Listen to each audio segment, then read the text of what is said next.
This happened one night a few years back. I was a student at the time. I was working at a convenience store trying to save some cash for university. I was living with my parents. I walked a couple miles back home from my part-time job at the convenience store.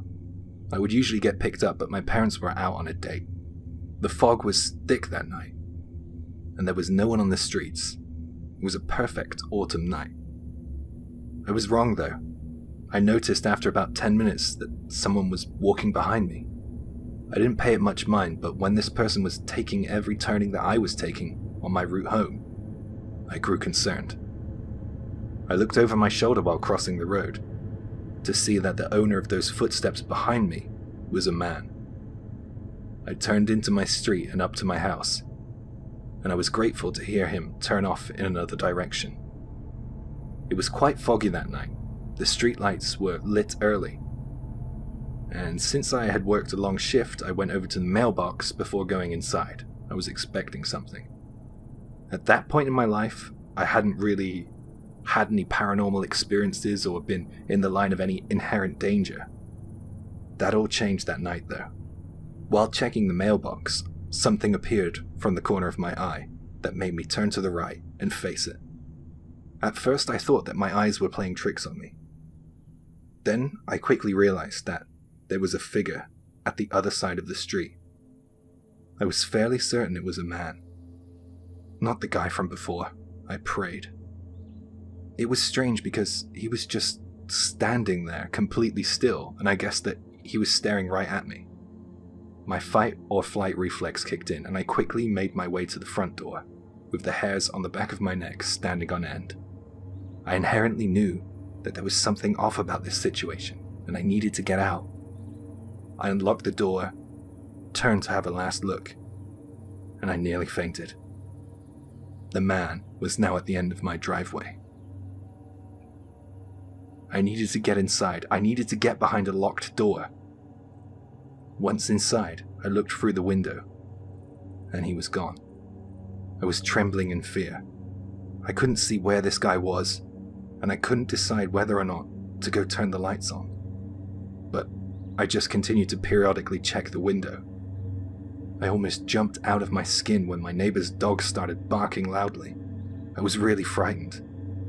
My blood froze in my veins as I heard footsteps. Hearing footsteps approaching my front door, I ran, covering my mouth to prevent myself from screaming, and I looked through the peephole.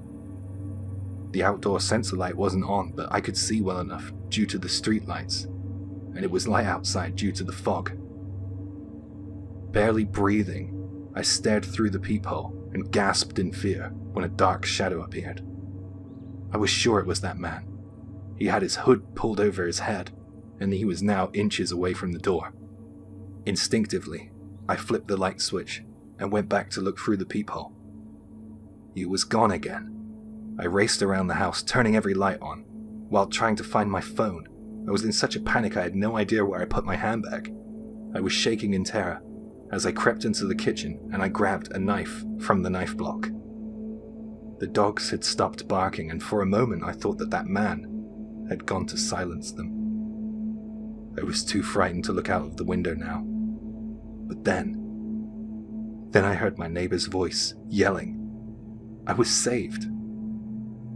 I won't repeat the language he used, but he made sure that creep was off of our property. He came over, and when I was certain that man was gone, I opened the door. We spoke for a while, and he calmed me down. I even asked him to check all the rooms in the house. I was a bit embarrassed, but I cannot tell you how shook up I was. It seemed like hours had passed before my parents got home. I explained it all to them, and they told me I needed to make a statement to the police in the morning. After one more check on all the windows, I went to bed. Early the next morning, at around 2 a.m., something woke me up and I sat bolt upright, straining my ears. The silence was deafening. I could hear my beating heart in my ears. It was aching with anxiety. I felt for sure that man was back. I checked the windows. Nothing. I stayed up until the dawn. I never saw him again, and I don't really want to either. The whole experience terrified me.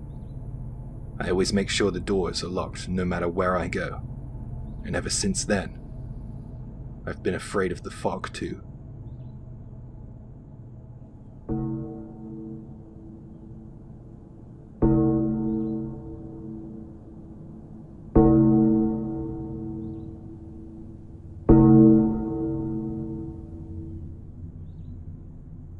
This happened last summer, and it still sends shivers up my spine when I think back to it. I was traveling for business. I had to take something to one of our laboratories. It had to be there that night to be used in the morning, so I was gunning it along the express highway. I was passing by Mount Fuji and about to enter a toll road. I didn't want to do this as I didn't want to pay. Plus, I thought that if I took a detour, I might be able to shave a few minutes off the estimated arrival time. Boy, was I wrong. I turned down a road close to Aokigahara. You know that famous forest, right? I slowed down a little on this road as I was approaching a fog bank. It was plain sailing for a while until my lights abruptly cut out. I pulled into the hard shoulder and hit my hazards. I was really frustrated. I guessed that a fuse had blown or something. I popped the hood and started playing around, trying desperately to fix it, but when I realized I was probably causing more harm than good, I slammed the hood shut. I considered driving without the lights, even if it wasn't a foggy night, which it was. It was an idiotic idea. I slumped in the driver's seat at a loss. I didn't know what I could do next. Suddenly I was struck with tinnitus. You know that terrible ringing in your ears? It was awful. It made me feel sick. I had never had it this bad before. I looked up and noticed something in my rearview mirror. There was a shadowy figure stood behind my car. The moment I laid eyes on that shadow, I heard something. The roar of some kind of animal. This happened at around 2:30 in the morning, so there is no good reason why anyone would be out here on the mountain roads that late, and what I saw in the mirror was definitely humanoid. I was surrounded by thick, dense forest, for as far as the eye could see. There wasn't a single car on the road either. I had never felt so alone. I heard the sound of footsteps running around my car. They were audible even though my engine was on. I could feel something coming for me. I felt surrounded and trapped. Those awful footsteps grew louder and louder, and I had to get out of there. I was thinking about opening my door and running for it. I could imagine not getting far. Then I'd be a missing person. They'd find my car out here, and I'd become an unsolved mystery. Just as I was thinking about seeing my parents being interviewed on TV, I heard something strike the rear window of the car. It wasn't a rock or anything. It sounded sticky, like something fleshy had landed there. I did not want to see what was back there, so I dragged my rearview mirror out of position and hit the gas. I was driving straight into the fog with no lights. Just as I was about to enter a tunnel up ahead, the lights suddenly came back on. I was so relieved. I reached the next toll booth up ahead, and I swear to God, that was the only time in my life I was happy to see one of those things. The lights of the toll booth were so comforting after that experience. I felt safe. After a little while longer, I pulled into a convenience store to get a coffee and check over my car.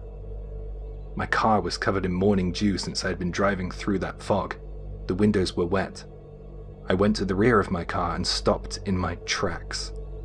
There were so many handprints of varying sizes on the glass. Since that incident, I have never tried to avoid toll roads to find shortcuts. I have no explanation for the handprints or what made that horrible roaring sound. But I don't like it. I don't like to think about the number of people who go missing around here either.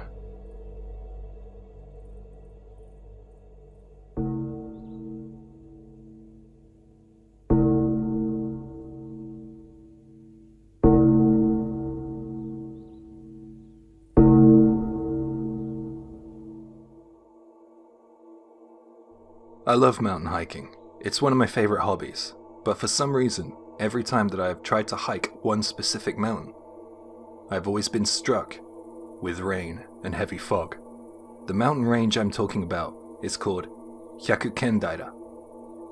This story takes place in the autumn of 1990. Myself and two of my good friends were hiking on the mountain range that day. when thick fog rolled in. The mountain range is really wide, and there are tons of boulders and rocks which serve as obstacles. They pile up on one another, making it near impossible to navigate in fog. I couldn't really see much of anything.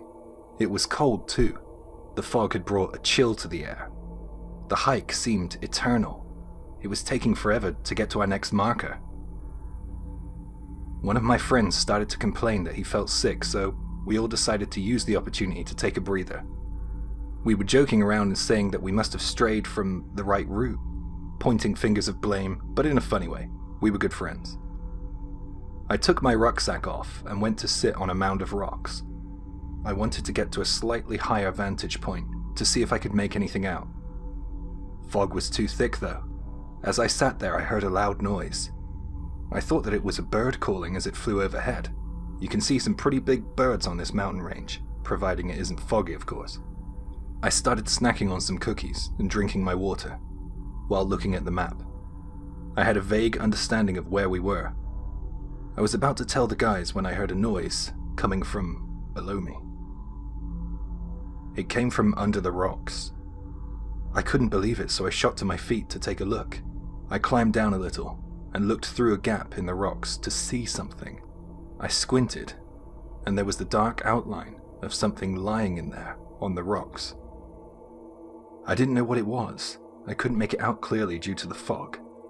My eyes took time to adjust to the gloomy conditions. Then I saw it. It was a person. A head. A person's head whose eyes had been sewn shut. A long time ago, I might add. The body seemed almost mummified. I remember the teeth were brown and I could see parts of the neck bones.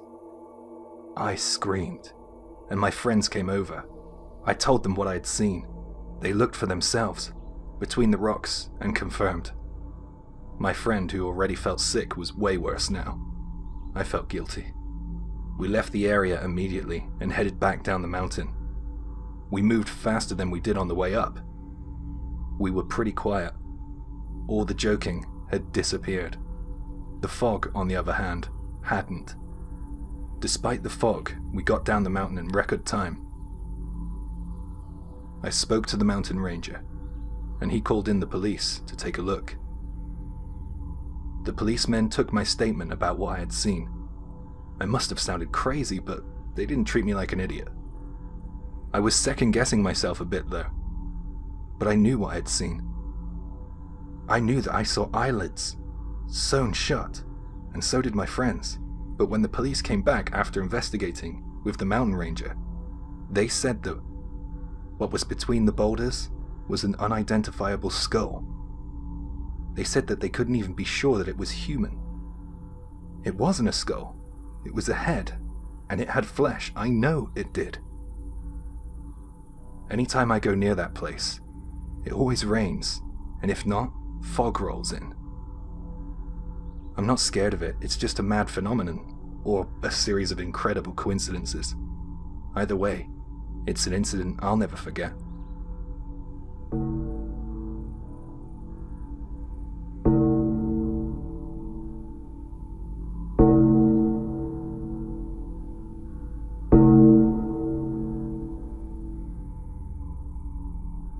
This happened about a year ago. The area I work in the winter months is often covered in a thick fog at night. I guess it's because it's up in the mountains. The narrow roads are always dark and the fog always makes me nervous when driving. The visibility is very poor out there. I really hate driving home late. Work finished that night at around 2:30 in the morning. This wasn't anything out of the ordinary, as I worked night shifts. Just as I expected, the fog was thick, and when I left the parking lot, I could barely see the road in front of my headlights. I knew that the mountain roads were going to be difficult. I had been driving for about 5 minutes, and I was already trying to figure out what to eat for dinner/breakfast. It was at this point I realized that I left my wallet in my locker. I had to go back for it. I found an area to make a U-turn, and I saw the corpse of a raccoon. Sadly, up in the mountains there are many raccoons and stray cats, and it's always sad to see them by the side of the road. It had obviously been ran over by a car. I couldn't really blame the driver in this weather. The fog gets so thick. I'm just glad that it's never happened to me. I don't know how I would cope. I'd feel so guilty. I made it back to work, scanned my keycard, got in, grabbed my wallet, and in a matter of moments, I was back on the road again, heading in the same direction I came from. My mobile phone started ringing. It wasn't uncommon for friends to call me this late, and my best friend was a bit of a night owl. I pulled over in the same spot. I made my U-turn to answer his call. The fog lights illuminated the raccoon's body. I didn't like it, so I turned them down a little. I saw something big moving in the field by the side of the road, only a few meters away from the raccoon. I couldn't make out what it was since the fog was so thick, but to me it looked like a huge human, bigger than the everyday man. It was awkwardly jerking forward in a strange manner. I completely forgot about my friend calling. I couldn't take my eyes off of this thing. It was about to leave the field and enter the road ahead of me. It was faintly illuminated by my headlights now. It looked like a massive crab. I know as well as you that such a thing does not exist in the natural world, but let me try to describe it to you. Its torso was wide. It had two ovals protruding from its body, and long, thin legs carrying it forward. I was staring at this thing, completely shocked and horrified. It suddenly moved quickly and lunged on the raccoon. It then passed in front of my car and disappeared with it into the fog. Its movement was very similar to a crab. Its shape was too. But that wasn't no crab. It was a person. Well, it was humanoid, and it was oddly pale.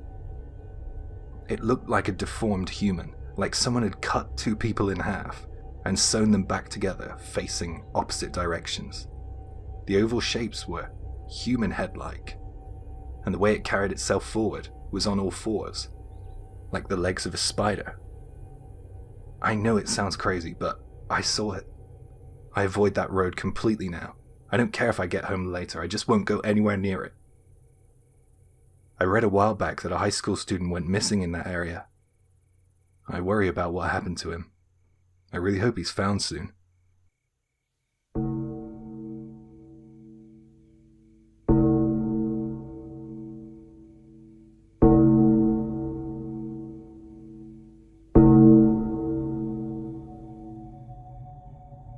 This happened in June, in my second year of university.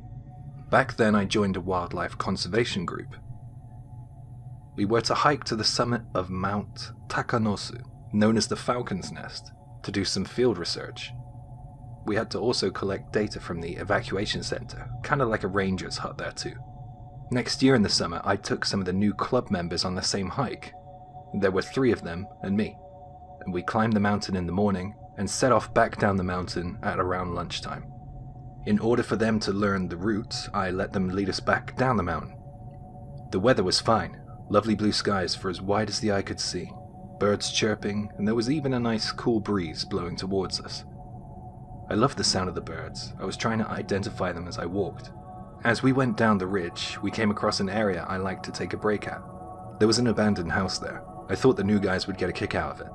And there was also a kind of clay pipe 1 meter in diameter outside of it, like an entrance to a well, but on its side. I guess this was how the house in the past got its water. This spot always had great sun exposure and had an amazing view. We approached the abandoned house and we began taking off our backpacks to take a rest.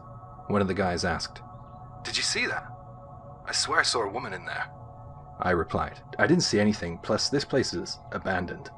"No, not in the abandoned house, in the pipe." That piqued my interest, so I asked, "Well, what does she look like?" "Looked like an old lady dressed in blue." "Was it just one person?" "Yeah, she just kind of, retracted into the pipe as we approached."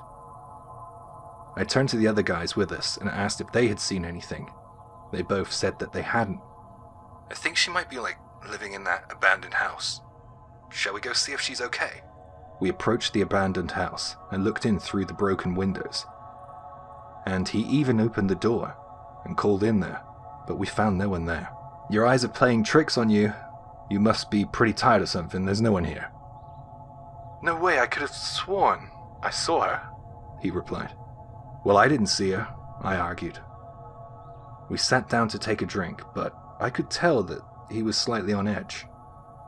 I decided to try and lighten the mood. Before long, we were back to chatting. After a while, the guys were reaching for their coats, and so was I. The temperature had suddenly dropped. Thick fog rolled in and brought a chill to the air. It came in so quickly, and it was all around us.